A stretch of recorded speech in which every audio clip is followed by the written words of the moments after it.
What's up, ladies and gentlemen of YouTube? Boogie to 988 coming at you live once again. Um, got part two of a video, two-part story time that I'm doing here.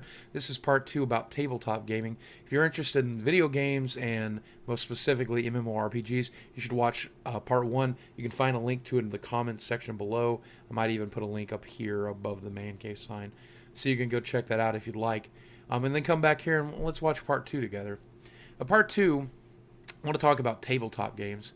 Now, I've played a lot of board games, Puerto Rico, Settlers of Catan.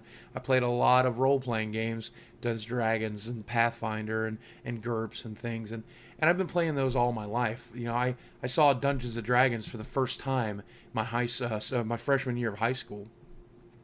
And I met some kids who only owned one book and they didn't know all the rules and they made them up as they went. And later, after I fell out with those kids, I started playing with some other kids of my own, and I made up my own MMO or my own role playing game. I made up my own system with skill checks and skill values, and we weren't allowed to bring dice to school, so we'd use a paper cup with 1 through 20 written on little slices of paper, and we'd play that in homeroom. We'd play it before school. And eventually I came across the GURPS role playing system, and we used that as a rule set, and we came up with all kinds of crazy adventures, video game related adventures, all just crazy stuff. But it was fun. It was a lot of fun. Eventually, I made it to college, and just like in college, I didn't really fit in.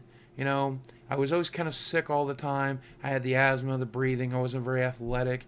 I liked to sit in my room and play video games, and occasionally I'd meet somebody at the computer lab who also liked video games, and I'd go to the room to play their NES or their SNES, or we'd chill and boot up my old Commodore 64 and play games. And in my second year of college, my girlfriend ended up moving into my dorm room, even though she had a dorm room of her own, and we ended up uh, playing Dungeons and Dragons that year, and I deemed the best game of my life that lasted nearly a year using the Ravenloft setting. But one of the guys who came to my role playing game mentioned a game called Magic the Gathering. I don't know if you're familiar with this. And little did I know that he was introducing to me to a lifelong addiction that would drastically make my life better. But I had an old magazine called Troll and Toad, which is also a catalog. You could order product from them. They did an expose on Magic the Gathering, including a checklist and some scans of the cards. And I looked through this magazine article, and I saw Drudge Skeletons and Bad Moon and Singer Vampire and these lands that represented realms and these mythical creatures, and I learned that it was a kind of a math-based game, and it intrigued me so much. I found out that there was a local store in my area called Cavalier Comics that happened to carry the game. And we went down there, and I spent every dime I had on my meager budget to get my first starter deck. And I started trading, and I would find Magic games across campus, and I was exploring to meet new people that had these games. And it wasn't too long before we were really buying as much of the game as we could. We were doing odd jobs, scraping up money. My entire Dungeons and Dragons group started playing it, and I was meeting new people. And I felt like I belonged on campus for the first time. And that summer, they held their very first tournament at Cavalier Comics, and I won it. And it was the best feeling in the world. You know, there were 16, 20 people there, and I put together this black and white deck that I really racked my brains and studying the tournament rules. This will work, and this will do it, and this is what I need. And it wrecked. It just wrecked. And I felt amazing. And I was shaking hands that day. I was meeting people that day who, some were from the local high school, some were from some campus, some of them were adults that played between on their kitchen tables. But I was meeting people and getting along with them and feeling like I belonged with these other gamers. And it was probably the first time in my life I really, really felt that way. So when I dropped out of school and I moved to the state of Arkansas to live with my brother and to get a new start, I took my Magic cards with me. And it wasn't too long after that I found there was this place called Razorback Appliances, where my friend Larry Waller and his crew were playing in the back of this old appliance store. And when you drove there, it looked like a crack house. It looked like this weird, dangerous place. But I get in there and it feels like home.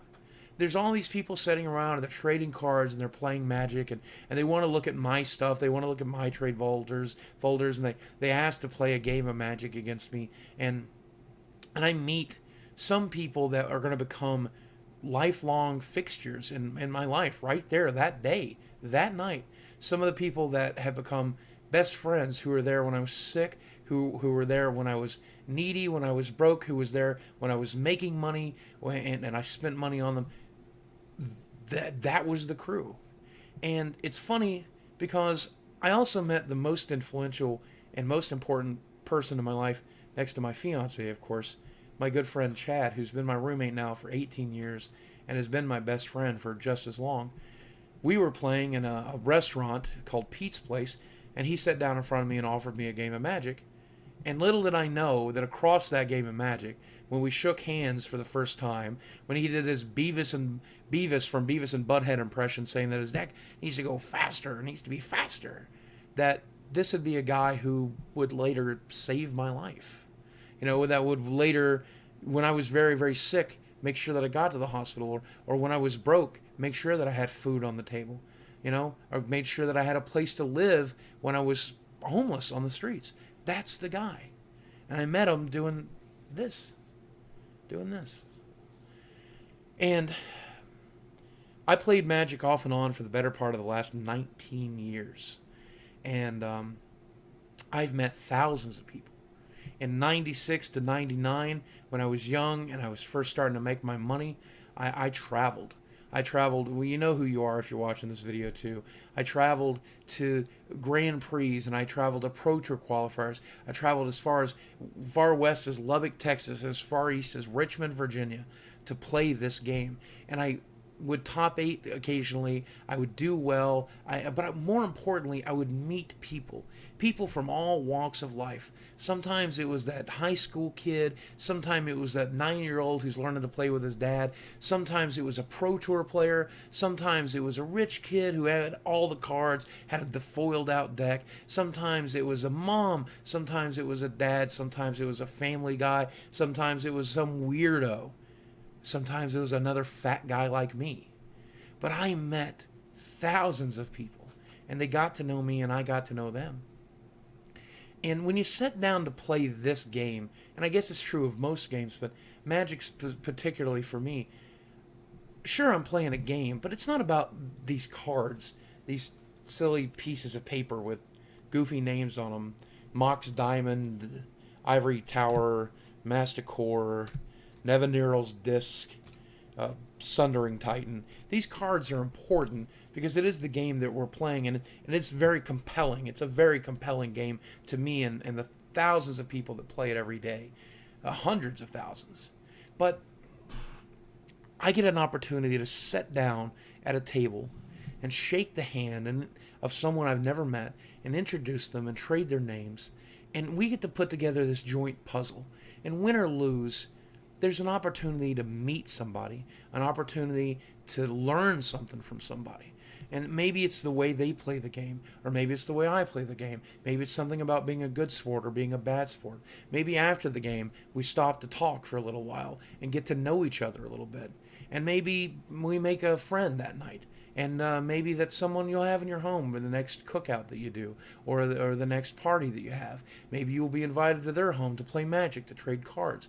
That's the magic of Magic the Gathering. It's the magic of all tabletop games. And 6 years ago, my good friend Chris Curley bought the only small magic shop here in town after the amazing owner of it, John Hopping, a good friend of mine, had passed. And he gave me the opportunity to start becoming a tournament organizer for this game. And in that opportunity, I met some of the best people I've ever met. And these people have become permanent fixtures in my life. They've become best friends, just fantastic people. In the 6 years that I've been tournament organizing for Chris, I felt an amazing amount of synergy, an amazing amount of friendship, amazing amount of love, an amazing amount of kindness. And I've got to check a million decks. I've got to meet a million faces. I got to play, if I had to add it up, probably near 15,000 games of Magic. And it's been great. It's been great. And sadly, due to a lot of complicated reasons, my good friend Chris had to close the doors this weekend. And I think there's an opportunity here for me to build my own shop, but I'm just not ready to do it. I need to focus on YouTube, and I need to focus on my fiance, getting married, and eventually relocating. But I think in the future, I probably will open my own place. I'll use some of that YouTube money and create a gaming store with some role playing games and some magic cards and some old used Xbox and PlayStation games. And that's probably my future because it'll give me an opportunity to meet another 1,000 people. And I'm going to try the new store up the road, and I'm going to get a chance to play with them and have new adventures and meet new people and have a lot of fun. And I'm really sad for Chris. I'm really sad for that. But it's best for him and it's best for his family. I'm sad for our community and I'm sad for myself. But I never would have had that opportunity if I'd never picked up these stupid little pieces of paper. You know, I can't imagine what my life would be like without magic. And I hope to never have to find out. So that's how tabletop games have changed my life for the better. And I hope you enjoyed this as much as you enjoyed part one of the series. If you haven't watched it, I ask you to go watch it now. Tell me if you've ever played Magic the Gathering, and if you haven't, tell me whether or not you've played any games of that type, any type of tabletop games. And if so, why don't you tell me your story? I'd like to hear how it's made your life better, or maybe even worse.